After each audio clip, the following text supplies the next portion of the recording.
महाराष्ट्र राज्य के पुणे सांगवी में गुरुजी पंडित प्रदीप मिश्रा जी द्वारा अष्टविनायक शिव महापुराण कथा शुरू हो गई है और आज 17 सितंबर मतलब तीसरे दिन की कथा पूर्ण हो चुकी है। यह 7 दिवसीय शिव महापुराण कथा है जो कि 15 से 21 सितंबर तक दोपहर के 2 बजे से 5 बजे तक आस्था और यूट्यूब के माध्यम से देखी जा सकती है। आज की कथा बहुत रोचक पत्रों से भरपूर थी। साथ ही गुरुजी ने बताया कि हरतालिका तीज जो कि 18 सितंबर को है, सोमवार का दिन है। इस दिन आपको कौन से 2 विशेष उपाय करना है। सोमवार के दिन आप इस उपायों को करके अधिक से अधिक लाभ प्राप्त कर सकते हैं और अपनी मनोकामना पूर्ति कर सकते हैं। हरतालिका तीज का विशेष उपाय जो कि गुरुजी ने बताया है वह हम आपको इस वीडियो के माध्यम से बताने वाले हैं। साथ ही गुरुजी ने बता दिया है 18 या 19 कब करना है आपको गणेश जी की स्थापना, उसकी जानकारी भी गुरुजी ने आज कथा के दौरान दी है, वह भी आपको इस वीडियो के माध्यम से प्राप्त होने वाली है। साथ ही आज की कथा में गुरुजी ने कुल 14 पत्र, उपाय पत्र और उपयोगी जानकारी दी है। सभी की जानकारी हम आपको इस वीडियो के माध्यम से दे देंगे। किन्हीं कारणवश अगर आपने आज की कथा नहीं सुन पाई है तो पूरी कथा का रास्ता तो आपको इस छोटे से वीडियो से प्राप्त हो जाएगा। कल के वीडियो में हमने आपसे एक प्रश्न किया था कि सिंदूरासुर का वध किसने किया था, तो इसका सही उत्तर है सिंदूरासुर का वध गणेश भगवान जी ने किया था। और आज के वीडियो का प्रश्न इस प्रकार है जो आपकी स्क्रीन में भी दिख रहा है। अष्टविनायक में प्रथम विनायक कौन है? तो आपके ऑप्शन इस प्रकार हैं। ए मयूरेश्वर विनायक, बी सिद्धि विनायक। आप इस प्रश्न का उत्तर अभी हमें कमेंट के जरिए भेज सकते हैं। हम इस प्रश्न का उत्तर आपको कल के वीडियो में जरूर बता देंगे। पढ़ते हैं आज की कथा की पहली विशेष जानकारी की ओर। कथा शुरू होते ही गुरुजी ने कहा, भक्ति और मेहनत हमेशा हमें मौन रहकर करना चाहिए।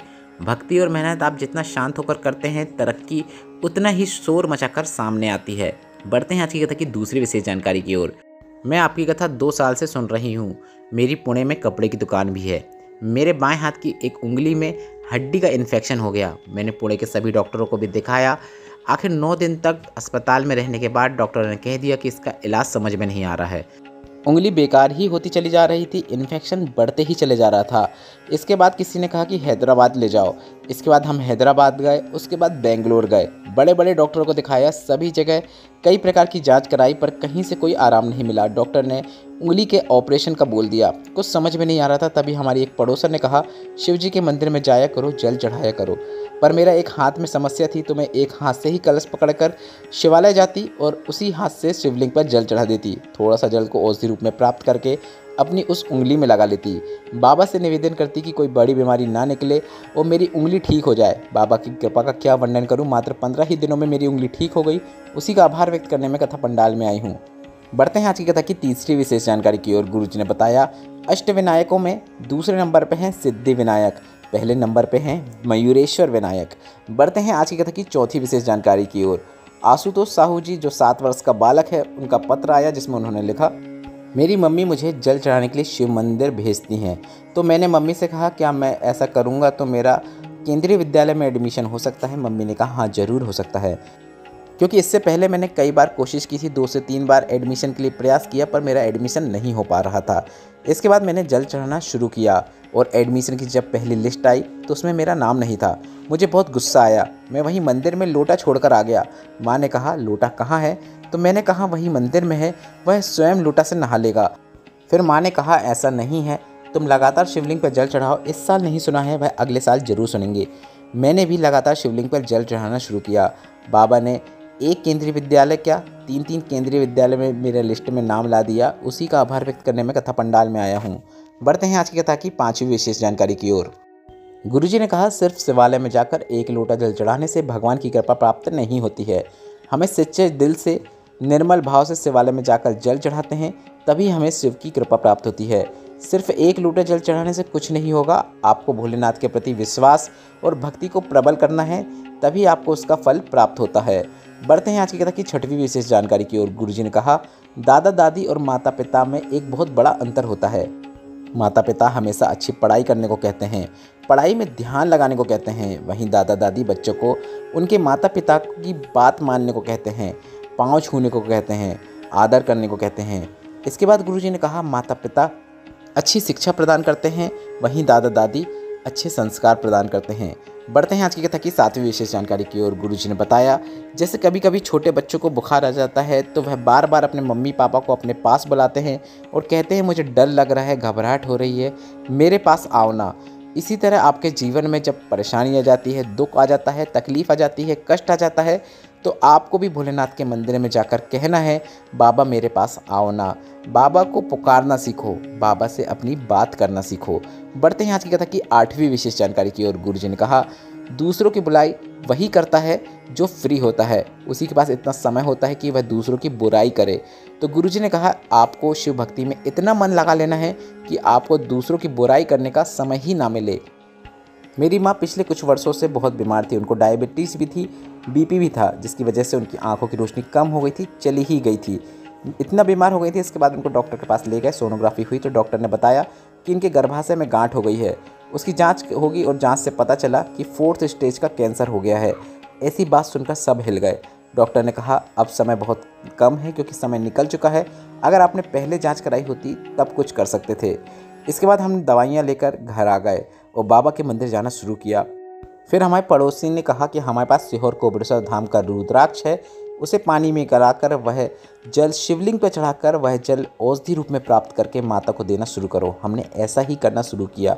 कुछ समय बाद हमने डॉक्टर के पास फिर से जांच कराई तो डॉक्टर देखकर हैरान थे। उन्होंने कहा, यह कैंसर अब 4th स्टेज से 1st स्टेज में आ गया है और माँ का इलाज शुरू हुआ और माँ अब पूरी तरीके से ठीक हैं।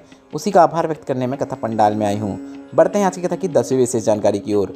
वैभव महादेव पवार जी पत्र लेकर आए, जिसमें उन्होंने लिखा, गुरुजी, बाबा का क्या वर्णन करूं। मेरी बहन आपके बताए अनुसार प्रदोष व्रत किया और उसने दीपक प्रज्वलित किया। दीपक लगाने के बाद उसको क्या फल मिला। मेरी बहन के घर में संतान नहीं थी। 8 वर्षों के बाद मेरी बहन का गर्भ ठहर गया और मेरी बहन के घर में संतान हुई है। गुरुदेव, संतान तो हो गई। हम 3 बहनें हैं। पिताजी को लेकर और संतान को लेकर हम सीहोर कोबरेश्वर धाम धोक लगाना चाहते थे और उन्हें लेकर आ गए। हम कावड़ यात्रा के दौरान सीहोर कोबरेश्वर धाम आए, पर कावड़ यात्रा के दौरान इतनी अधिक मात्रा में भीड़ थी कि हमें वहाँ का कोबरेश्वर धाम का दर्शन नहीं हो पाया। फिर मैं वहीं कंकड़ संकर उठाकर घर ले आई और यह कामना करके आई, भले ही अभी दर्शन नहीं हुआ है पर जल्द ही पुणे आपको आना पड़ेगा। और 1 ही महीना हुआ है, पुणे में शिव महापुराण कथा हो रही है, उसी का आभार व्यक्त करने में कथा पंडाल में आई हूँ। बढ़ते हैं आज की कथा की 11वीं विशेष जानकारी की ओर। राधिका जी पत्र लेकर आए, जिसमें उन्होंने लिखा, मेरे पति गोला बारूद फैक्ट्री में काम करते हैं। मेरी शादी को 11 वर्ष हो गए पर मेरे घर पे संतान का सुख नहीं था। आपकी कथा टीवी पर श्रवण करते थे, जिसमें आपने बताया था कि नारी का गर्भधारण नहीं होता है तो सफ़ेद आंकड़े की जड़ का प्रयोग करना चाहिए। पति पत्नी दोनों को जाकर सफ़ेद आंकड़े की जड़ को लाना चाहिए और रजस्वला धर्म के 7वें दिन शिवलिंग के ऊपर से तुम्रुका जी का नाम लेते हुए 21 बार घुमाना है और तुम्रुकेश्वर महादेव का नाम स्मरण करते हुए नंदी के पास खड़े होकर शिवलिंग के दर्शन करते हुए लाल धागे का उपयोग करते हुए उस सफ़ेद आंकड़े की जड़ को कमर में बांध लेना है। बाबा से संतान प्राप्ति की कामना करी पर फिर भी मेरा रजोधर्म आ गया। फिर आपने शिव जी का दूसरा प्रयोग बताया था, वह मैंने किया, जिसमें पीपल के पत्ते का प्रयोग था। पीपल के पत्ते को दूध में समर्पित करके उबाल कर उसका पान करने वाला प्रयोग था, वह मैंने किया। साथ में मैंने पशुपतिनाथ व्रत भी किया। 3 महीने भी नहीं हुए थे, बाबा की कृपा से मेरा गर्भ ठहर गया। इसके बाद डॉक्टर को दिखाया। डॉक्टर ने कहा, तुम्हारे घर में संतान का सुख है। उसी डॉक्टर ने, जिस डॉक्टर ने पहले मना कर दिया था, अब वही कह रहा है कि संतान होगी। और डॉक्टर को अंदाज़ा भी नहीं था, गर्भ में 2 संतान हैं। बाबा की कृपा से मेरे गर्भ से 2 स्वस्थ बच्चों ने जन्म लिया है, उसी का आभार व्यक्त करने में कथा पंडाल में आई हूँ। बढ़ते हैं आज की कथा की 12वीं विशेष जानकारी की ओर। माया अतुल अग्रवाल जी पत्र लेकर आए, जिसमें उन्होंने लिखा, हमारी शादी के कई वर्ष निकल गए थे पर संतान का सुख नहीं था। कोई दवाई असर नहीं कर रही थी, कई डॉक्टरों को दिखाया पर कहीं से कोई आराम नहीं मिल रहा था। किसी ने कहा, टीवी में शिव महापुराण कथा आती है, वह सुनो। हमने कथा को श्रवण करना शुरू किया, पशुपतिनाथ व्रत करना शुरू किया। सफ़ेद आंकड़े की जड़ वाला प्रयोग 1 बार नहीं 5 बार किया। पशुपतिनाथ व्रत भी कई बार किया पर हमें संतान का सुख नहीं हुआ। पशुपतिनाथ व्रत भी हमने 2 से 3 बार किया, संतान सुख नहीं हुआ। फिर किसी ने कहा कि कथा पंडाल में बैठकर कथा सुनो, वहाँ पर की गई कामना निश्चित पूर्ण होती है। मैं संभाजी नगर की कथा सुनने गई और कथा पंडाल में पहुँचते से ही मुझे रजोधर्म आ गया। मैं कथा पंडाल से बाहर आ गई और बाबा से कामना करते हुए आई कि अब मेरा रजोधर्म आ गया है, अब मैं कथा पंडाल में कैसे कथा सुनूं। पर मैंने वहीं किसी पेड़ के नीचे बैठकर कथा का श्रवण किया। 7 दिन तक उसी पेड़ के नीचे बैठकर कथा का श्रवण किया, संतान प्राप्ति की कामना की और 2 महीने बाद मेरा गर्भ ठहर गया। उसी का आभार व्यक्त करने में कथा पंडाल में आई हूँ। बढ़ते हैं आज की कथा की 13वीं विशेष जानकारी की ओर। गुरुजी ने 18 सितंबर को हरतालिका तीज की सभी को अग्रिम शुभकामनाएं दी। साथ ही गुरुजी ने कहा कि आप सभी को 5 फुलेरा का दर्शन जरूर करना है, जिससे आपकी मनोकामना निश्चित पूर्ण होती है। इसके साथ ही गुरुजी ने 5 वृक्षों की 5 पत्तियां या फिर 5 प्रकार के पुष्प या फिर 5 पुष्प शिवलिंग पे अर्पित करने को कहा है। भोलेनाथ की विशेष कृपा आपको प्राप्त होती है। यह विशेष उपाय आप 18 सितंबर सोमवार के दिन हरतालिका तीज के दिन कर सकते हैं। आप कोई भी 5 वृक्षों की 5 पत्तियां शिवलिंग पर अर्पित कर सकते हैं या फिर जहां फुलेरा बंधा हुआ हो वहां पर आप अर्पित कर सकते हैं।